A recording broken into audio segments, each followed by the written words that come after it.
Welcome to the Energy Transfer and Transformation Professional Learning course. This is designed to be a three-dimensional virtual exploration of energy topics. This virtual asynchronous professional learning course is designed to be the equivalent of a half-day workshop, and it was created for educators of grades 3 to 5 and informed deeply by best practices in science and engineering education as established by the Next Generation Science Standards. The engagements we've created in this course are designed to be easily adapted to your instructional environment, whether that's online or it's face-to-face. This course is a partnership of CE and the Allegheny Intermediate Unit Math and Science Collaborative. We've come together to create this course for you because we believe that energy education is a really great way to engage students of all ages in exciting, locally relevant science inquiry and engineering design. We've worked really hard on this learning course, and we hope that not only does it bring you an opportunity to learn more about energy topics and science education, but also to have a really great tool that you can turn around and bring right to your students. And of course, we really hope that you enjoy this and are engaged in the topic. I am one of your course facilitators and presenters. My name is Jonathan Strunen. I'm the Curriculum Design and Training Manager at CE. I'm Gabriela Rose, a Science Coordinator for the AAU Math Science Collaborative. I'm also a member of the NSTA Facilitator Cadre and have served as an NGSS Curator. At CE, our focus is to engage and prepare the next generation for what's coming in energy. Energy touches every part of our lives, but it's changing dramatically and quickly. And from solar panels to electric vehicles to smart appliances, the energy realities that your students will face will be completely different from anything that exists now.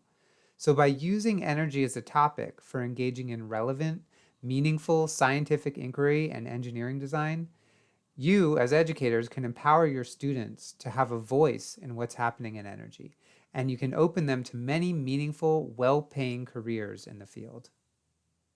The Allegheny Intermediate Unit Math Science Collaborative team has a strong background in STEM content and effective STEM pedagogy. We have been working with teachers and administrators to strengthen mathematics, science, and engineering education over the past 15 years. We network with multiple stakeholders, including corporate partners in our workforce program.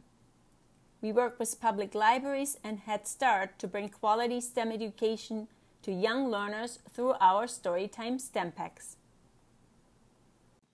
This learning course is funded in part by Arconic Foundation, and Arconic Foundation's mission is to support nonprofit partners who advance STEM education and workforce development in Arconic communities nationwide. By investing early in impactful STEM curricula, we can spark the imagination of our youth and set them on a path that encourages creativity and innovation, the very skills that make Arconic and other advanced manufacturers successful. So before we get started, we want to introduce what this course is going to be, the learning goals, and take care of some housekeeping. As we mentioned, we've designed this professional learning course to meet the needs and expectations of educators from grades 3 to 5, with a particular emphasis on meeting the expectations of grade 4 educators, as indicated by the Next Generation Science Standards. While this course is for you, the educator, the engagements and learning journey that are embedded within are designed to be directly transferable to your students and easily adaptable for your use. We've included lots of scaffolding, especially of language, and plenty of ELA and math integration because we know those are priorities of elementary educators. As we've mentioned, this is designed for a virtual environment, and so it requires absolutely no materials, but it could be easily adapted to a face-to-face environment. And just a note that we do plan to do add-ons to this learning course, which include the opportunity for easy at-home investigation using at-home materials, as well as engineering design. And if you're interested in any future engagements, you will have an opportunity to drop us a line later so we can notify you when a new professional course is available. This professional learning course includes this video that you're watching right now and a number of other engagements that were developed in the Google platform. You have the choice to view the video in one session, but we've created chapters in this video to help you move from one engagement to the next. We absolutely encourage you to participate in all of the engagements, or at the very least take a good look at them to understand the full learning journey in order to best be able to translate it to your classroom. As we mentioned, this is a half-day professional development course, so you should expect it, including all the engagements, to take somewhere between 2 and 4 hours. Of course, this being an asynchronous course, you can engage in this how you like and completely on your schedule. So of course we want to share our learning goals with you for this course. It's worth noting that we strive to understand the realities that educators and students are facing as a result of the COVID-19 pandemic. And we know that much learning will continue to take place remotely and asynchronously. The good news is that this course can be done without a single material, and as long as the student has access to the internet and a computer, they can engage fully in this experience. So we wanted you to experience a three-dimensional, phenomena-driven learning journey in a completely virtual, asynchronous learning environment, so you can bring this knowledge and this experience to better understand your students and strengthen your instruction. Our second learning goal is to help you explore energy topics through a tool called a PhET simulation. PhET simulations are online manipulative simulations from grades K to 12 created by the University of Colorado Boulder that allows students to explore and run investigations in physics, chemistry, biology, earth science, and math. Here is the structure of the course. As I mentioned, this course is divided into chapters, which you can see on the video timeline. We're going to start with an introduction to sense-making and phenomena, as highlighted by the Framework for K-12 Science Education and the Next Generation Science Standards. Then we're going to move into a mini science unit, which we are calling a learning journey, where we're going to explore a phenomenon, we're going to model it, we're going to work with the PhET simulation to explore energy transformations and transfer, and then we're going to create and share an energy story. Then we'll design and conduct a grade-appropriate investigation using the PhET simulation. And then we're going to use the evidence that we gather from that investigation to make claims about energy. All the while, we're going to keep linking this back to our phenomenon to learn more and to understand it better. As you can see, there are multiple opportunities to use engagements based in the Google platform, including both individual and community engagements. At the end of this learning journey, we'll come back, we'll talk about what we did, we'll talk about how it relates to NGSS, and then we'll provide you with resources and an opportunity to share your thoughts on this experience. Science and engineering are inherently social ventures, and a key part of engaging in science learning is to do so with other people. So even in this completely virtual, asynchronous environment, there are spaces where you are going to be able to share and still be part of a community, particularly in some of the engagements that you'll do as part of this learning journey, where you will see the work of others and you'll contribute your ideas to a shared space. So we've included some class norms to help you navigate with your community, even though you'll probably never ever meet them. In this case, respect and equity means allowing space for everyone to share their thoughts on the community engagements and to not replace their thoughts with your own. Just note that from time to time we will clear out the community engagements to make space for new participants. And of course, since we're in a virtual environment, we need to do some tech housekeeping. We recommend being wired in with an Ethernet cable if that's possible, although this entire course should work fine without it. You may possibly experience some delay in loading the PhET simulation, though if you have fast enough bandwidth, it shouldn't be a problem. We also know that many educators use Google Platform for their instruction, whether that's Google Classroom, Google Slides, etc. So we intentionally design these engagements in the Google Platform so it can integrate seamlessly with what many educators are already doing. So if you have a Google account and you have Google Drive, then you'll be able to copy the course folder from our drive to your own drive and access it from there. If you don't have a Google account and you don't want to get one, we have a workaround for you to still be able to access all of the engagement. We'll share that in a second. So as we mentioned, there are two types of engagements. There's community engagements and individual engagements. The community engagements can be accessed through the links in the video description, and we've put copies of those community engagements in the course folder for you to use later in your classes. The individual engagements are the ones that are going to need to be copied. You will not be able to edit those in the course folder. So what you'll need to do is copy the course folder to your Google Drive, which takes a little bit of maneuvering. Copying the whole course folder will allow you to become the owner of the engagements and adapt them for your own needs in the classroom. To help scaffold some of the tech requirements, we've included a number of screencasts to help you on your way. In this case, we're going to have a screencast right after this to show you how to copy the engagements to your Google Drive. We do recommend doing this after the screencast. You can pause the video after the screencast and then go ahead and copy the folder. As we said, if you don't have a Google account and you don't want a Google account, you can still access the community engagements normally just by clicking on the link in the video description. But to access the individual engagements, all you have to do is download them to your desktop and work on them in whatever software you have on your machine. All the engagements you would need to copy are marked with an asterisk in their title. So go ahead and access the course folder right now by clicking the course folder link in the video description below. After that, you'll go ahead and watch the screencast to learn how to copy the Google folder to your Google Drive and follow the instructions on the screencast. We'll see you here after that. Great, so the link brings us to the Google Drive folder where you can right-click and download, and it'll start downloading the folder. And this may take a few minutes. It'll have to zip it first and then it will go ahead and download the folder. So it has zipped it all up. So now I'm going to go ahead and hit save, and it's going to take a few minutes to save the folder to downloads. So however your computer does that, you can just wait those few minutes to do it. Okay, so we got it downloaded, so I'm going to extract it, which unfortunately you can't see, but magically it pops up. And as you go into the extracted folder, you'll see we have the PowerPoint, we have the resources that are available to you, that we're making available to you, and then we also have the engagements. And so I'll click on the engagements, and you'll see we have the engagements. They are in PowerPoint, Word, and Excel, so you can actually work with them on your machine, or you can upload them back onto your Google Drive to be able to work with them.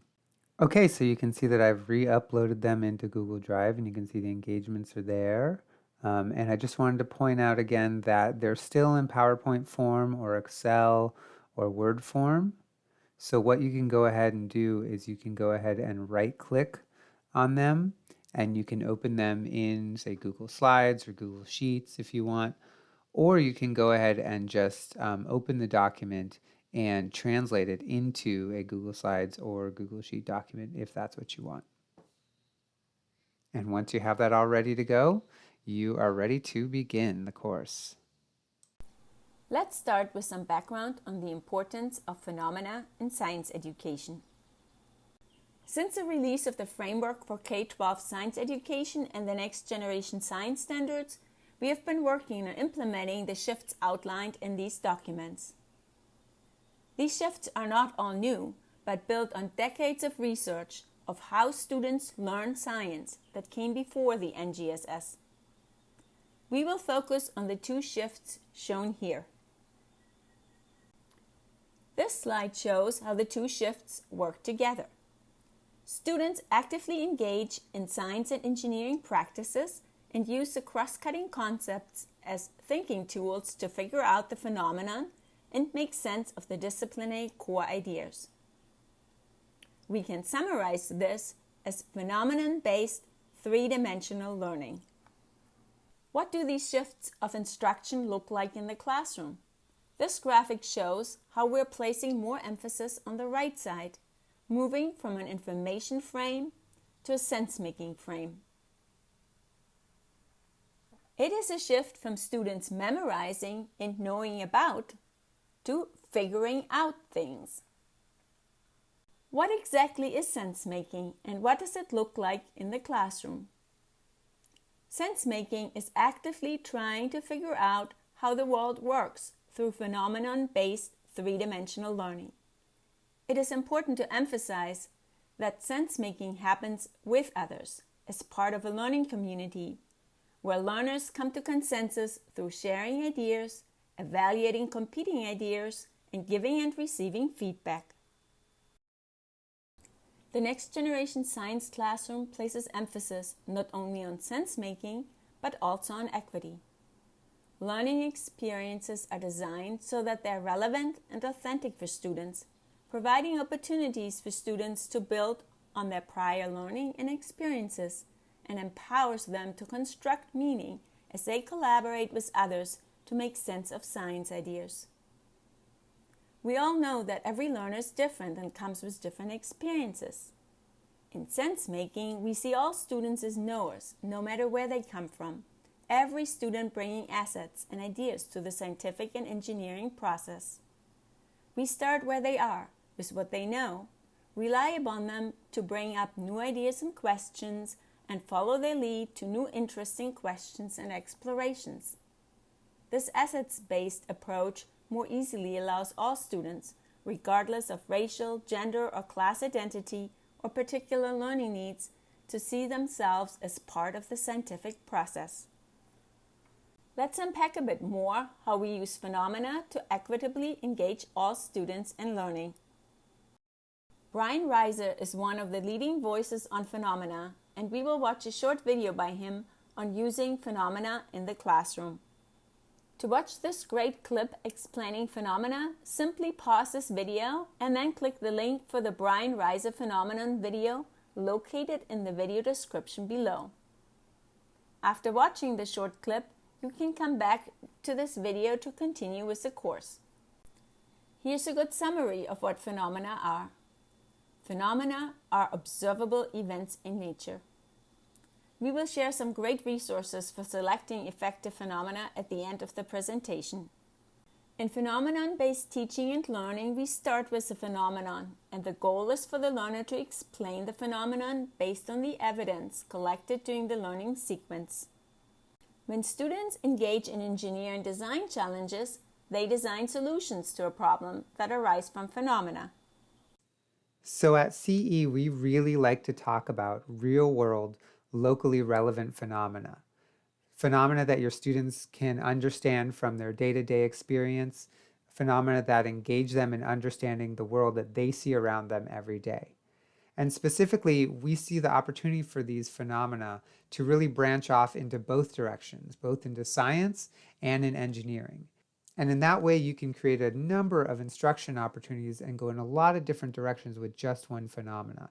So perhaps you can go to the science realm and you can start asking questions, observing the phenomena, conducting investigations to understand those phenomena better, and working with data to come to claims and to understand the phenomena better. Or you can take that phenomena and you can understand it from a design problem scenario, and you can turn it into an engineering problem where students can understand the problem better, research the problem, design solutions, test those solutions, and find ways to iterate those solutions so they can better solve the problem. All right, so we are finally beginning our learning journey, and we are going to start with engaging in our phenomenon for this journey. When you engage students in observing a phenomenon, you really level the playing field, providing a common experience for all students. Everyone can participate, everyone can share their observations and their questions. So we're going to start by viewing a phenomenon on a video. Your instruction will be to watch the first 37 seconds of the video and gather as many noticings and wonderings as you can. You can have a pencil and paper and write those wonderings and noticings down. You will eventually be putting these noticings and wonderings on a community Google Sheet. This should take about 5 minutes overall. The links for both the phenomenon and the wonderings and noticing engagement are located in the video description. When you're ready, click the link in the description to open the Noticings and Wonderings Google Sheet, then click the video link to watch the video. Add as many noticings and wonderings as you like. You can pause the video right now and begin the engagement. You can return back here after you're done to restart the video. Great! So now that we've seen the phenomenon, we've had some observations or some noticings, we've had some wonderings or questions, our next step is going to be creating a model of the phenomenon. Modeling is really an essential part of science and a key science and engineering practice in the next generation science standards. A model is essentially a way of gathering and communicating ideas and creating a platform for collaboration to evolve scientific understanding or to iterate design solutions. In the next-gen science standards, students use models in the same way that scientists use models. They can use models to gather their thinking. They can use models to express it in a way that others can understand. They can use models to share their thinking with others and see the models that others have developed, so they can all come together and collaborate to come to a deeper understanding of the phenomenon. In our learning journey here, we're going to use a model of the phenomenon as really a starting point for engaging with the phenomenon. Later, we're going to come back and we're going to create a new model of the phenomenon to see how our thinking has changed. In this way, models can be a really great assessment tool for educators to see how their students are incorporating new ideas or where they're struggling. Models are usually representations of systems, and a system is any collection of parts that work together. So a machine could be a system. Our bodies or our organs are systems. Also, the entire universe is a system. Systems exist at all scales. There are so many different types of models that scientists and students can use to communicate their understanding of a system. Visual models like drawings or diagrams or flowcharts are really very common, and in fact, that's the kind we're going to use today. We will also use a computer model, in this case the PhET simulation, as well as verbal models to describe what is happening in different systems. Models can also be mathematical, or they can even be physical models. No matter the form, what's important about a model is that it's a way to express scientific understanding and communicate it to others. So let's begin modeling. We're going to use Google Slides to model the phenomena as best as we understand it right now. As you'll see, it's not important for you to know what's happening at this point, only to let your noticings and wonderings guide your best thinking to explain the phenomena of the car moving. In this case, we're going to use the thinking tool of systems to think of the car and its environment as a system and explore the parts of that system and the relationships between those parts. So the following screencast will guide you to the model and we'll show you how to use it. You'll find the initial phenomenon modeling engagement in your copy of the course folder on the Google Drive. Pause the video after the screencast to begin your engagement. Modeling the system should take somewhere between 10 minutes to 30 minutes. Okay, so here we are in the Google Drive Engagements folder, and you'll see we're going to click on the number 2. You'll see there's a facilitator version and a student version. We're going to go ahead and use the student version, and it'll load up. So we've created some instructions on the front end of it here. So this is the question that you will use in the general directions. Then we have some scaffolded instructions here. So we talk about the goal, and what is the goal of doing the model, and how to use your noticings to create the model. The next slide, we talk about doing the first step, which is probably building the components of the system. So how do we draw them or name them or label them? We have a lot of great tools. We've created a symbol bank for you. We've created some arrows and some labels that you can use in addition to any of the other tools to go ahead and do that. As we said, there might be some parts of the system that we haven't drawn, so go ahead and identify those. In addition, after you get the components of the system down, you'll want to think about the relationships. So we think arrows are a great tool for that. Great, so here we are in our first model. You can click it, you can move it, you can resize it. We've drawn a picture of the car for you, but as we mentioned, there might be some other things. You can grab some labels, and we recommend copying them. Just click in the box and type what you want in there. And of course, you can drag those to anywhere you want. We've also created a number of symbols that you can drag over. Feel free to do what you want with them. You don't have to use them, but you can use them. You can copy them. And then you can also use other tools. Any of these tools here, adding images, adding videos, adding, of course, text boxes to help describe your model. And when you're all done with the model and you feel like you've gotten all your ideas onto the model that you have right now, you can head back to the video and we're going to go ahead and debrief a little and we can continue on our learning journey. So good luck and enjoy. All right, great start to the learning journey. So just to debrief, what you've done is you've created a model that represents your current understanding of the phenomenon. And hopefully at this point, you have a lot more questions than you have answers. It's definitely true that it might feel frustrating to not know what's happening. But remember that that's the whole point of science, to ask questions so that we can explore them to learn more about a phenomenon. So if you don't know what's happening, that's great. Now you get to be a scientist and explore to learn more. And even if you think you know what's happening, the engagements will almost definitely offer you new ways to think about and model this phenomenon.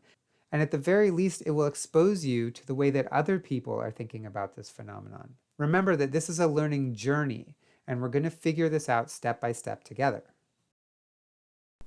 So, we're ready to continue our learning journey, exploring a PhET computer simulation and writing our own energy story. To provide you with a roadmap up front, you see a summary of the chapter sequence here. There's no expectation that you will keep track of the sequence right now. We will provide instructions for each of the steps as we get there. You will start the sequence with exploring the PhET simulation, which can be run right from a browser, and then you will add your learnings to the Learning Journey Google Sheet. Now you're ready to build your own energy story on Google Slides. After that, you will look at other people's energy stories during a virtual gallery walk. Last, you will add what you have learned to your Learning Journey Google Sheet. Here we go. Step 1. We're going to explore the PhET simulation.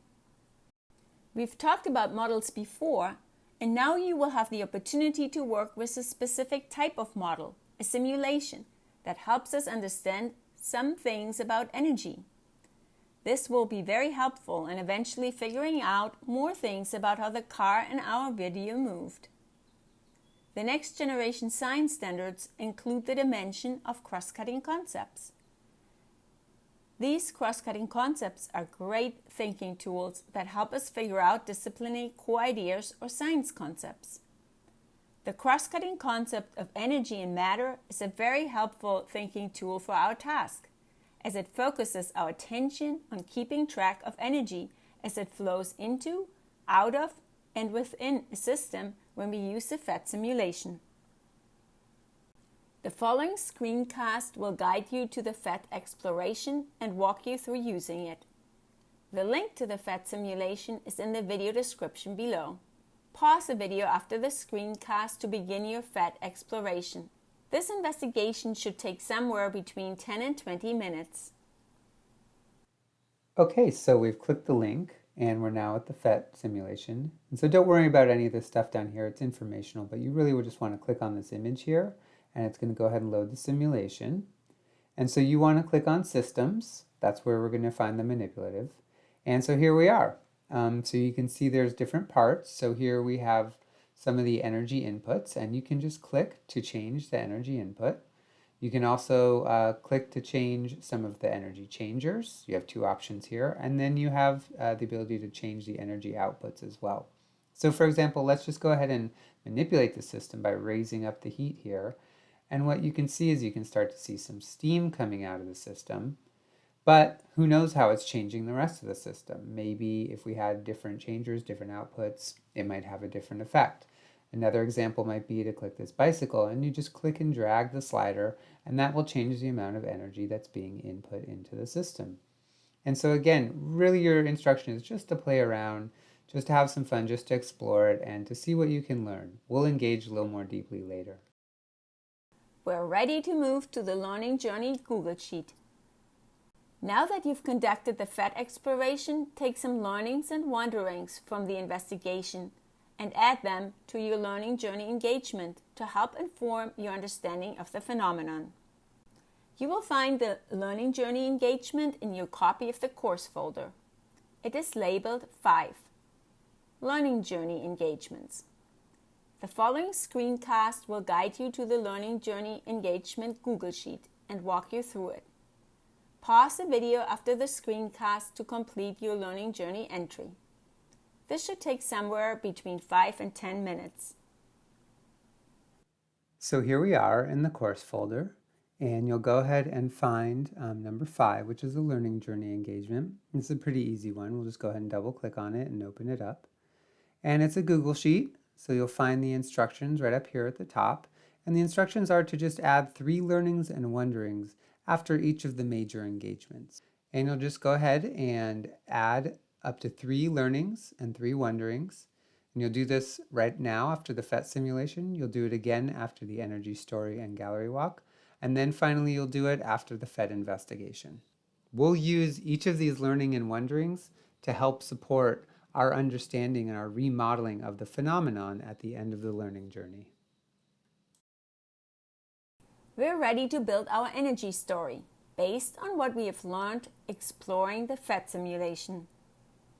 The PhET simulation is a pretty sophisticated model about energy, and we learned quite a bit about how energy moves from one place to another from exploring it. Now it is time to apply what we've learned and build our own model of an energy system. It is fine to go back to the PhET simulations to try things while you're deciding how to build your model. When you write your energy story, you will notice some questions off to the left side. These questions are based on the cross-cutting concept of energy and matter, and they are a very helpful thinking tool for your task, helping to describe how energy flows into, out of, and within the system you built. The following screencast will guide you to the energy story engagement and walk you through it. The link to the energy story engagement is in the video description below. Pause the video after the screencast to begin your energy story engagement. This engagement should take somewhere between 15 and 20 minutes.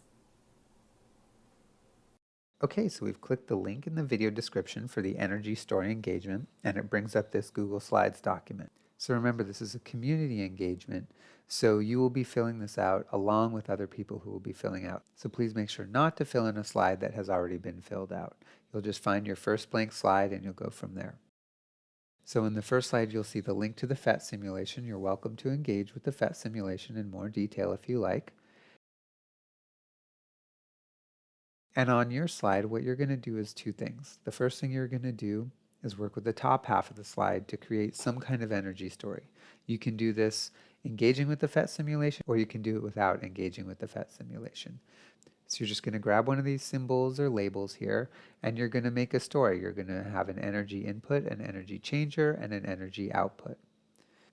And you'll make a choice, and you'll grab one, and you'll just drag them over to the appropriate section in the graphic energy story. Then down at the bottom, you're going to go ahead and just click and type, and you're going to type your energy story. You're going to describe it in words. You can use the questions just to the left of the energy story text box to inform your energy story. And really what we want to do here is just give you a chance to explore and create your own set of energy transfers and transformations. So when you're all done with the energy story engagement, you can just go ahead and go back to the video and continue on the learning journey. Nice job! You build your energy story.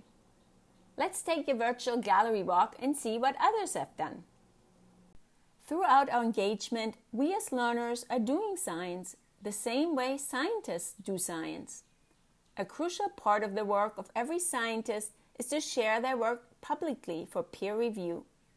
The work of scientists is always public and subject to ongoing review and revision, as scientists continue to learn new things over time. In this way, the scientific community keeps society informed with their consensus of the most current understanding of how the natural world works. You will use a gallery walk to take advantage of being part of a scientific community and look at energy stories your peers constructed. Make a note of how others' energy stories are similar and different from yours. The following screencast will guide you to the energy story gallery walk engagement and walk you through it. The link to the energy story gallery walk is located in the video description below. Pause the video after the screencast to begin your gallery walk. This engagement should take somewhere between 5 and 10 minutes. So the energy story gallery walk will actually use two of our engagements, both of which have the link in the video description. The first is the energy story engagement, which you just used, and the second will be the energy story gallery walk engagement, which is just a simple Google Sheet. The point of this exercise is to look at the energy stories that other participants have created so you can start to get a sense of the many different ways that energy can transform from one form to another. So what you'll do is you'll first go to the energy story engagement and you'll take a look at other people's energy stories. They've probably chosen things that are different than yours. So take a look maybe at 2 to 3 of the energy stories and choose one to really document what kind of energy transformations have happened in that energy story. Then you'll go ahead and open the energy story gallery walk and just scroll down till you see the space where you can enter in your own understanding of how another person's energy story went. So you'll put in the transformation from one type of energy to another, up to 4 transformations. When you're all done, come on back and we'll head into the next step of the learning journey. You arrived at the last activity for this learning sequence. Now that you've written an energy story and looked at others' energy stories, take some learnings and wonderings from these activities and add them to the learning journey engagement to help inform our understanding of the phenomenon. As a reminder, you access your copy of the learning journey engagement through your copy of the course folder. Great work! You have explored the PhET simulation and created an energy story. This gave you the opportunity to learn some things about energy as it flows into, out of, and within systems, and to apply that understanding to create your own system and write an energy story. And while you were doing that, you used some new science words. Hopefully, these science words made sense to you as you pictured them in context of the PhET simulation and the system you built. During the gallery walk, you notice that not everyone built the same system, and that others use different language to describe how energy moves from place to place. Comparing what others have done to your own thinking helps you affirm and expand your thinking. All of this might have given you new ideas to explain how the car moves. On the other hand, you still may have many questions, and maybe new questions. That is a good thing, because questions drive our learning.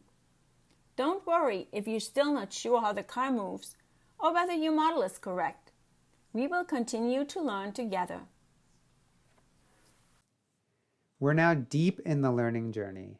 You've done a great job so far, and hopefully you've had a chance to take a break, grab some food, whatever you need to do. So now what we're going to do is we're going to use the PhET simulation in a new way to gather more information about energy and how it works in systems.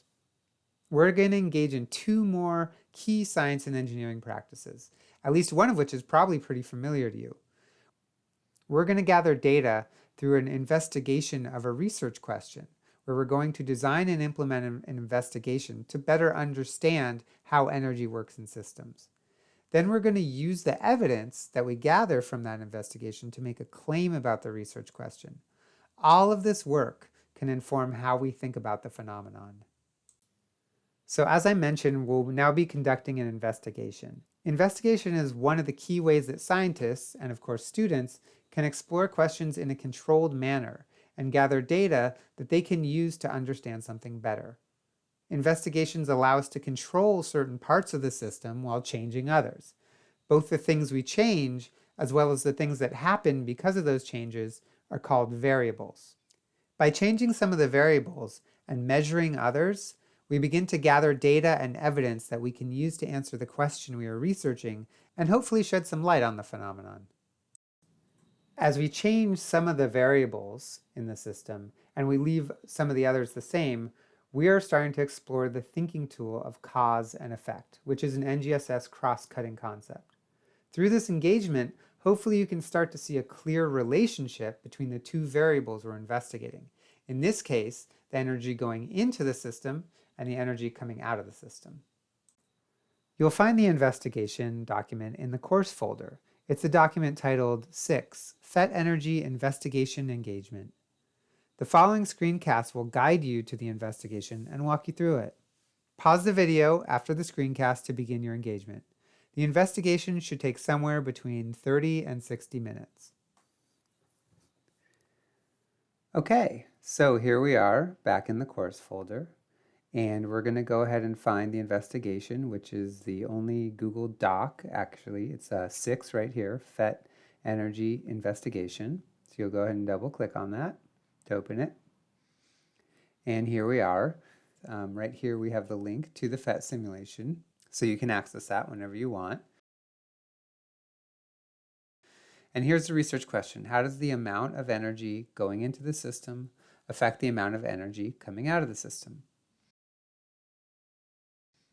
So the PhET simulation investigation starts with a little deeper guided exploration of the PhET simulation, so students can have a better sense of how to navigate it, what the different parts of the simulation are, things like that. So that part's focused on the energy input, and here you actually have the opportunity to do a little bit of sentence frames and a little bit of explanation of what you did in terms of exploring the energy inputs.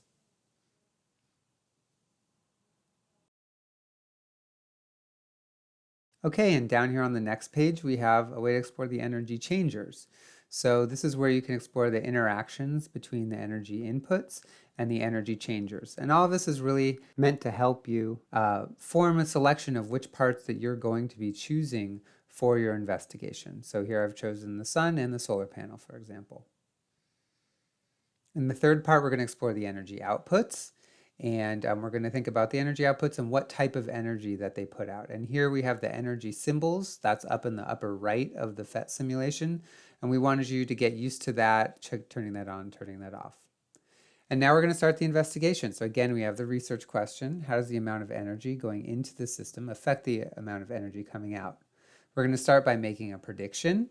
And we have sentence frames right here for you to start off what your prediction can sound like. If you want to do your own sentence, that's absolutely fine. Or if you just want to go ahead and complete the sentence frame, that works as well. The next part of the investigation is going to be choosing which parts of the PhET simulation that you want to be using. So you'll choose an energy input, an energy changer, and an energy output to test. Then you're going to designate your variables, and that's the thing you're going to change, which is whatever you're going to be manipulating. And then, of course, you'll have the dependent variable, which is the thing that you're going to be measuring. So what's the thing that you are not manipulating? On the next page, we have tools. Understanding tools and how you're gathering data is an important part of NGSS investigation. So you're going to talk a little bit about the tools. And here we have the trials. So you're going to talk about what you changed, and you're going to do a description of the results. And then you're also going to include what data you have, and that data can either be qualitative, descriptive, or it can be quantitative. So there are ways to take quantitative data. If you use quantitative data, of course, you want to get students in the practice of using units. And then finally, you reach the claims. And this is where you make claims about the research question. So we'll start with the evidence. What is the data that you gathered? What is the evidence does that point to? You'll go ahead and type down the evidence that you have found as a result of your investigation. Then you'll get into the claims, and the claims are, so with that evidence, what can you say about the research question? Well, I think that energy does this. So you'll add your claim here. The reasoning points to either a science idea or something that you know, or essentially what is your understanding of why your claim makes sense in light of the evidence. So you'll go ahead and type whatever reasoning you have in the bottom. And then we have space for notes here. You're welcome to take notes at any point during the investigation. Great, so that's the investigation. So when you're all done with the investigation, you can come back to the video and we'll continue on the learning journey. All right, now that you've conducted the investigation, let's go back and take some learnings and wonderings from the investigation and add them to the learning journey engagement to help inform our understanding of the phenomenon. So we're close to the end of our learning journey, and we just wanted to take a second to debrief. So after the energy story and the investigation, you might now be in a position to make at least one claim about how energy works in systems. And you might even have one or two deeper insights into the phenomenon from when we started this journey. Hopefully, you still have lots and lots of questions about the phenomenon. Of course, there's only so far we're going to go in this learning journey, but any one of the wonderings and questions that you have right now could be the basis for another investigation or maybe a research project. To bring it back to the sense-making and equity slide that we talked about at the beginning, this can be a great time to foster a collective discussion about student claims and bring together student thinking through academically productive argument. Through academically productive argument, students can see that they can collaborate and not necessarily just compete to help support everyone's understanding. There are great resources on fostering academically productive argumentation, which we'll include in the resources folder. You can also collect student questions that have surfaced and see if there are any questions that students wish to follow up on. Any wondering, any question can be a great opportunity to explore the phenomenon more deeply, and letting students guide the inquiry can be really motivating and empowering for students.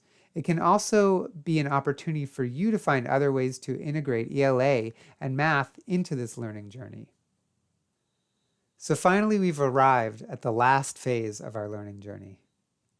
Through the PhET simulation exploration, the energy story, and the investigation, we've now developed a list of learnings and wonderings that we can turn back and apply to the phenomenon.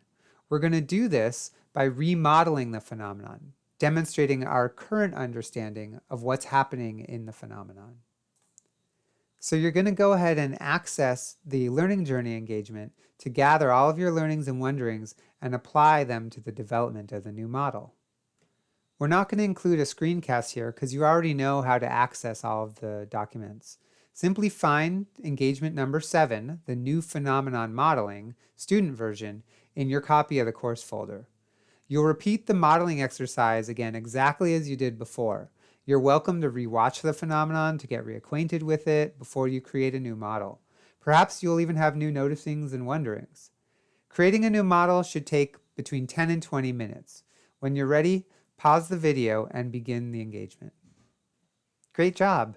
You're done. To debrief, what's most important right now is not that you, quote, know what's happening in the phenomenon. As we said before, there are so many layers of understanding possible for this phenomenon and any phenomenon, well beyond the topics we're exploring here. What's really most important is that you see how your thinking has changed over time and that you were able to communicate it in the model. It's also really important that you feel you've learned something and you feel more confident in navigating the topic of energy. And hopefully you still have lots more questions which can carry you further into other learning journeys. In NGSS, students regularly revisit the topic of energy as well as every topic throughout their K-12 experience. With energy, they start in the 4th grade, understanding energy transformation and transfer. Really, this is the first step in the journey of understanding energy. So hopefully they'll have learnings and wonderings that will carry them deeper in their explorations of energy in chemistry, physics, biology, earth sciences, and plenty more throughout their educational career. Great job, everyone. So we are finally done with the learning journey, and now Gabriella is going to take a step back and reflect on how you've been engaged in learning about energy transfer and transformation during this course. Throughout your learning journey, you were using science and engineering practices and cross-cutting concepts to make sense of how energy moves from place to place and how the car moves. In short, you were engaged in three-dimensional learning. Before we unpack this some more, here's a brief overview of each of the 3 dimensions. There are 8 science and engineering practices in the NGSS. They are what students are actively engaged in when doing science. In your learning journey, you were primarily engaged in the 4 practices that are highlighted in orange. There are 7 cross-cutting concepts. We can think of the cross-cutting concepts as thinking tools that help students figure out the phenomenon and make sense of the disciplinary core idea. They're also really helpful in transferring learning. The cross-cutting concepts highlighted in orange are the ones you mostly use during your learning journey. The 3rd dimension are the disciplinary core ideas, your traditional science concepts.